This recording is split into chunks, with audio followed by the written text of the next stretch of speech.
Hey everyone, welcome to our daily gratitude and affirmation practice. A little walk. Thank you so much for being here. I think with the weather just cold and then slightly warm and then cool and then cold, my voice is feeling it this morning. Number one, gratitude though, it is Friday.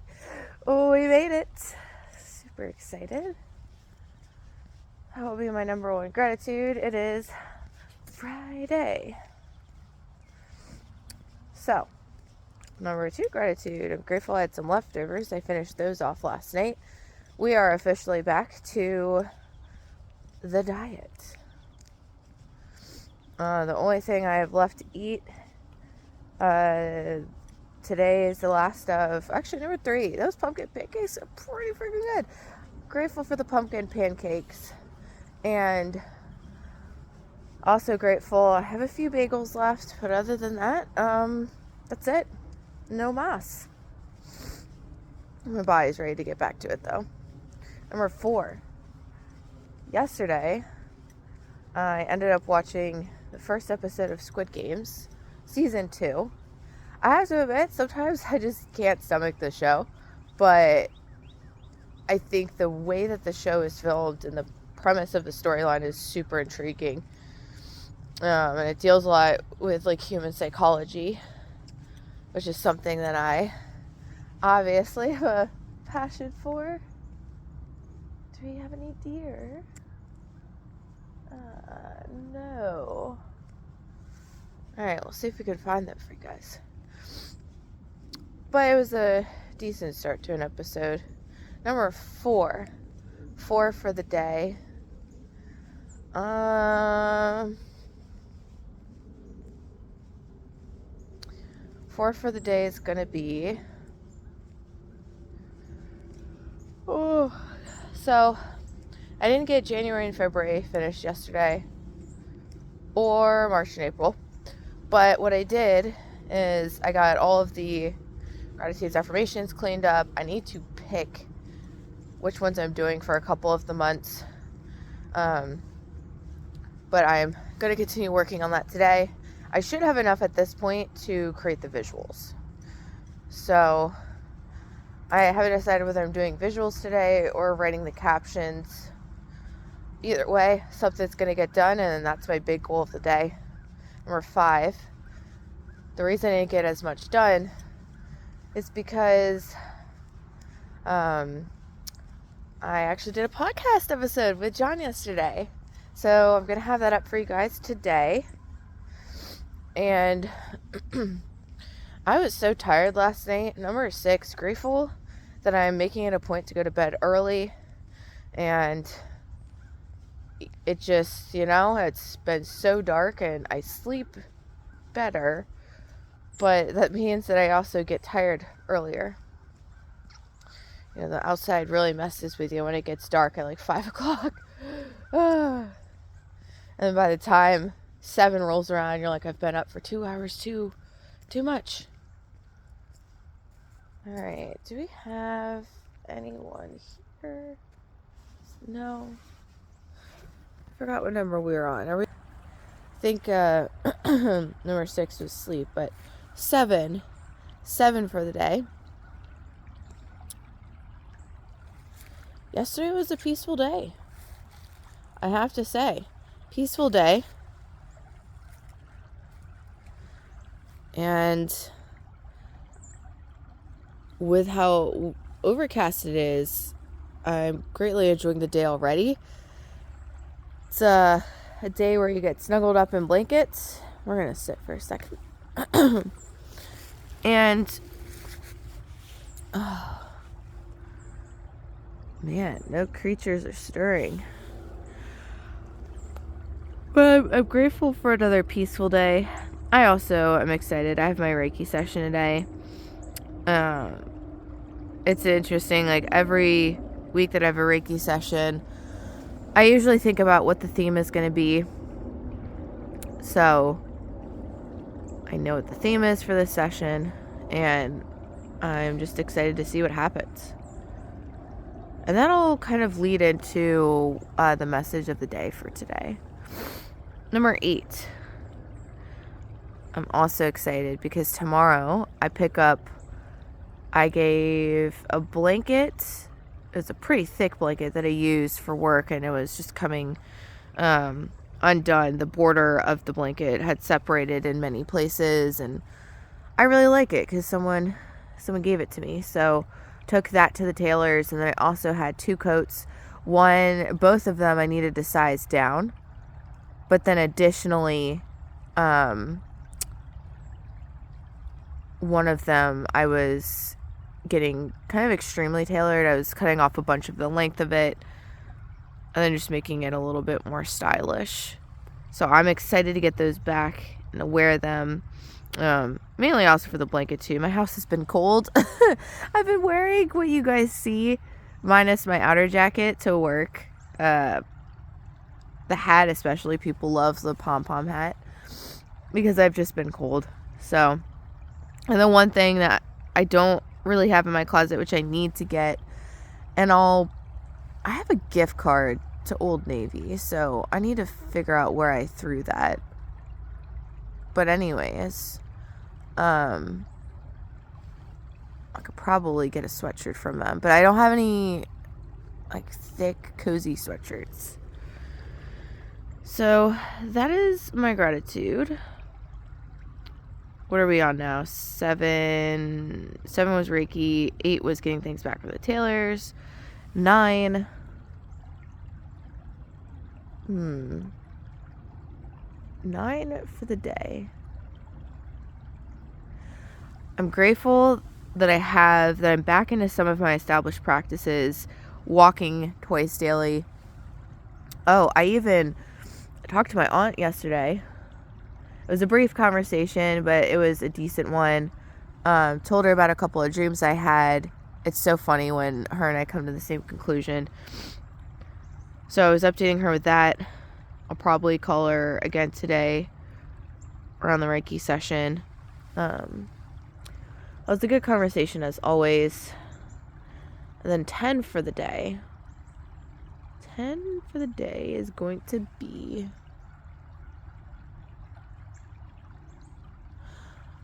I am really excited because in February, some of my friends from the UK are coming to the US. They'll be in New York City. So I did take a couple days off so that way I can go and see them and hang out and catch up, because obviously I do not see them very often when it comes to the distance between us. I am going to try and plan to go to the UK next year as one of my trips. It's looking like UK, Scotland.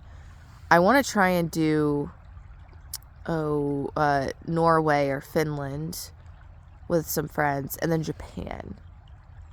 That's going to be a really nice list, I think, for next year. So let's see. I think, what are we at, 10, or was that 10? We'll do a 10 or a number 11. I'm grateful that the only thing I have scheduled this weekend is horseback riding. I'm actually really looking forward to it. But aside from horseback riding, this is going to be another weekend where I think I'm going to strive to wake up early. We're going to continue working on content. My goal is to have content done with by the end of the year, but I would love if I could have it done by tomorrow. It's probably going to be an all-day thing. But I'm hoping to get a bulk of it. If I could get halfway through tonight, oh, that's going to be so nice. Or just get through all of the writing and get through most of the editing of the visuals, so that way all I have to do is post. You don't really have to think too much about posting. It still takes a long time, don't get me wrong, but that's the easy stuff. So I'm really looking forward to getting that finished. Also, I need to budget. I need to get more into trading and establishing better ground rules for trading my trading plan. And that's all. So those are my gratitudes.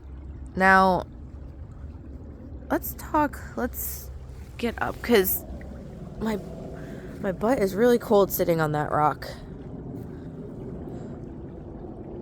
It is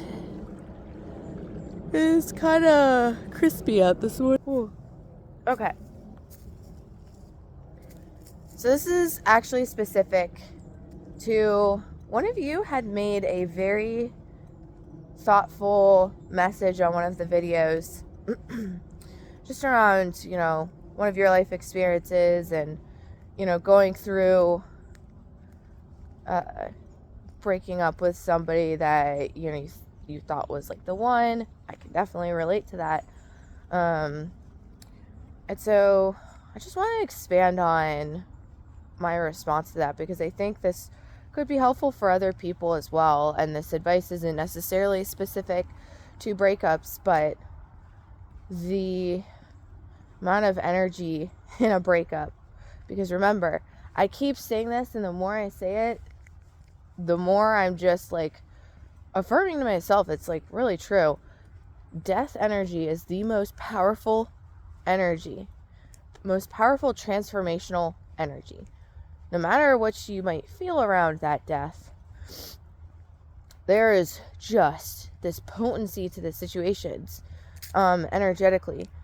If it wasn't, then you wouldn't feel those heightened emotions around it. It would just be the same thing as like you stub your toe on a couch, right? There's not a whole lot energetically going on with that. So death energy, you dying to yourself, transmuting, shifting, and shifting into your new version, that's a death. A relationship can have a death. A person can physically die. So all of these carry potent amounts of energy that if the level to which you're open to the lessons and to transmuting that energy and shifting it and walking through it is going to be the level that you get to utilize all of that energy to springboard you into something else. And it's hard, it's difficult. But here is the lesson that I have learned, both from somatic therapy and in utilizing Reiki. Now, Reiki for me has been one of the most powerful transformational tools, but I will say, I definitely needed to find the right person.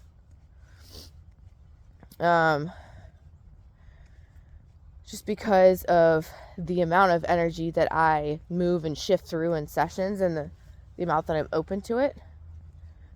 So, in somatic therapy, I started to learn, right? So let me back up and just set the stage for anyone who's newer or anyone who might not know what somatic therapy is. You have traditional talk therapy, which is you go and see a therapist and you're talking to them, and there's a whole slew of different modalities and different kinds of therapy, different frameworks that will dictate kind of what goes on in a session, right? But essentially you're talking to somebody and you see them and you kind of work through your problems that way. That is incredibly different from somatic therapy. There's a really good book, The Body Keeps the Score, that talks about how trauma is stored in the body. Now, for any type of animal, say a horse, a dog, when you see them and they start shaking, or when a horse is flinging their head back and forth, or they call it I don't know, when they lick or chew and they're not actually chewing food, that is all releasing that tension, that energy, that buildup, so it's not stored in the body. We don't do that as people. And so if you see all these videos of people dancing around or pounding on their chests or doing stuff that seems a little bit out there, it's shifting all that energy around. That is one of the ways we have of doing that as humans. So with somatic therapy, you are going And it starts off as talk therapy, like, hey, what's up for you? Oh, like, I'm really sad today. And then they ask, well, how and where do you feel that in the body? Is there a color? Is it like, do you get any images? Is that like a part? Can you tell how old you are if it is a part? What does it look like in your body? You cannot run from yourself and the stuff that you have stored in your body. Somatic therapy is actually dealing with the trauma. You can go to talk therapy your entire life and think that you're working through something, and on some level you might be, but you're not actually really, most times, working through the actual deep trauma. So I've learned through doing somatic therapy that the only way out of something is through. Ooh, birds. Even if, like, talk therapy, maybe you don't go to therapy, maybe you go to the gym, maybe you talk to friends, maybe that is how you work through something. Whatever trauma is still in your body, you will always have to work through it. So that means if you were in a relationship and you have released 2 months of that relationship and you still have 5 months of that relationship left, that's going to keep coming up at different points in your time, and you will still have to work through those little bits. It is the same thing as going to somatic therapy and maybe working through a bigger chunk, in the present moment, right? And the thing is, with trauma stored in the body, you don't actually have to know what it is to work through it. It's all about how much capacity do you have to sit with your emotions and let them process through you, and then they just kind of release and go on their way. So it's not that if two people were dating the same person for 7 months and one person goes to the gym and after 2 months is like, hey, I'm great, and the other person spends 2 years very devastated, right? And is like working through it, and it seems like they're having a more rough time. That person who went to the gym, you still have stuff that is probably going to pop up through those years, even if you think that you've worked through it, right? Because your body decides that. Your brain doesn't get to decide that. Logically, we can accept and move on from problems way quicker than our body. So the point of all of this to say, the only way out of something is through. And to the degree in which you can be brave and you can be honest with yourself and you can stand to actually truly look at yourself and how willing you are to let your body feel the emotions. They're like, you don't have to change the emotions. You don't have to figure out what you're going to do with the emotions. You just have to let your body feel. And once the body has gone through feeling the emotions, it just releases it on its own. It's so wild. When you first experience this, oh, there it goes. I know I heard the deer. But when you first experience this, it's a little wild. It took me a couple of times when and I was in somatic therapy probably, 4 to 5 months before my body started matching the signals to what is going on, and I was able to understand what was occurring. Okay, well. Oh, they're on. Oh. Are they gonna come out? No, I think they went the other way.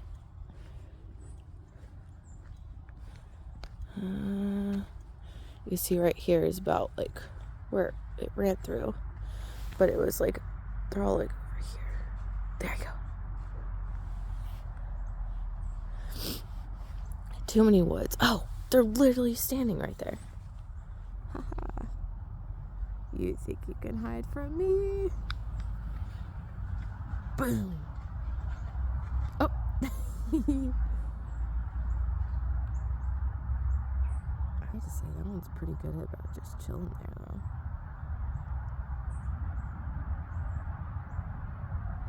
Hello. Got him. This one is just so unbothered.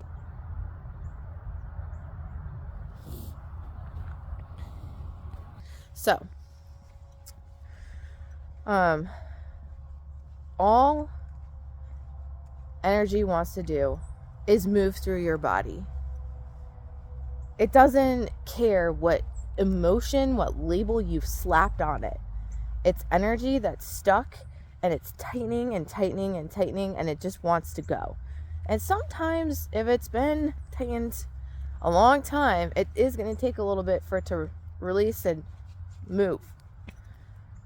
So if you think about it from that standpoint, even though we carry the immense amounts of pain, it's really the pain of it being stuck more than it is the pain of the situation.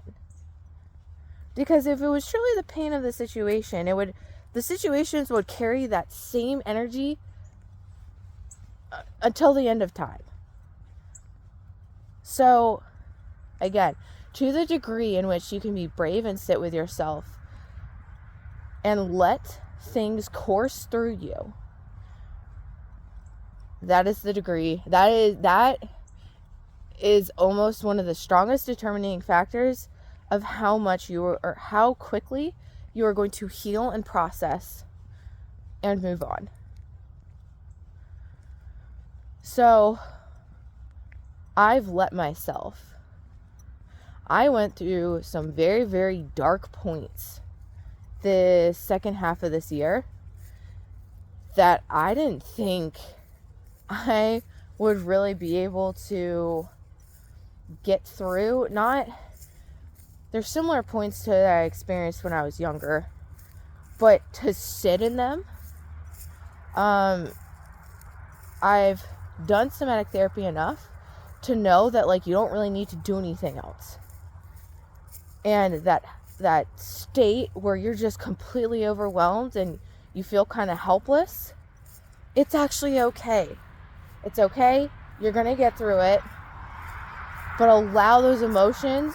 Give yourself, or even, if it's helpful, set a timer. You know an end is coming. Maybe put your phone across the room so you have to actually get up and turn your phone off.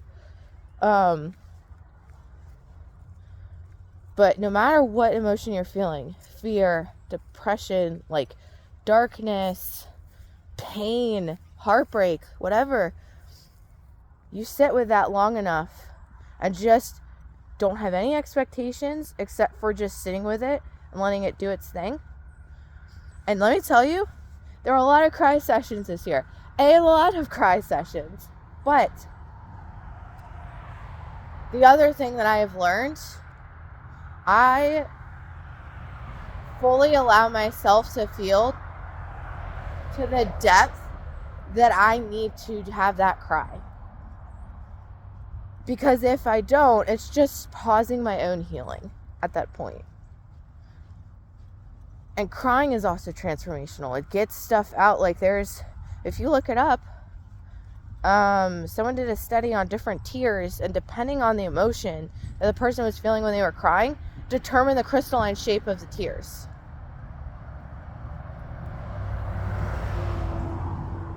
So, happy tears looked a certain way. It's like snowflakes. Sadness, pain, So just wanted to expand on what I was saying yesterday, because your healing is entirely possible. It's in your hands. You determine how soon and what it looks like and how far you're willing to go with that. But to everyone who's working through a very difficult time, I see you. I love you guys. You're not alone. You're never alone. And the more you work on yourself, the more you understand that it just sounds so cliche, but I finally got to a point in my life where I'm like, I have myself and I'm not going anywhere. And so being by myself just has a different feel to it. Anyways, let me know if any of that was helpful or if you have questions. Now for the affirmations. Number 1, as always, I'm divinely guided and supported. I can ask for help whenever I need it. I humbly ask for help today. Number 2, I love myself deeply, fully, and completely. 3, I am worthy of love, compassion, nurturing, care, and support. Number 4, miracles and blessings are a common occurrence in my day. I love to see them. I deeply desire more. Number 5, I am freaking empowered. I am a powerful co-creator of my present reality. And I am interacting with all of my deepest desires, which are brought forth. Number 6, I stand out of my way and let myself receive, and I'm in a state of energetic joy, fun, and receiving. Number 7, what a beautiful day to be alive, guys. Let's claim the day, our accomplishments, how we want to feel, and appreciate the fact that we are alive to experience all of this. I hope it snows. I hope it snows. Number 8, I choose again, and I choose better for myself. Number 9 for the day. It's a brand new day. It's a fresh start. And by a fresh start, meaning we have a clean page in our book of life. How are we filling that today? Because it's going to get filled one way or another. What are you filling it with? And 10 for the day. 10 for the day. I'm not going to stress. Everything is being worked out for my ultimate good. And I can just be, again, in a state of receiving and at peace and breathe easily and deeply in this sanctuary of tranquility in which I reside. That is all for today, guys. I love you all so much. What are you grateful for? What are you affirming? How's your day going? Happy Friday. I will see you guys in tomorrow's video. But I hope you have a good start to your weekend. Love you guys. Bye.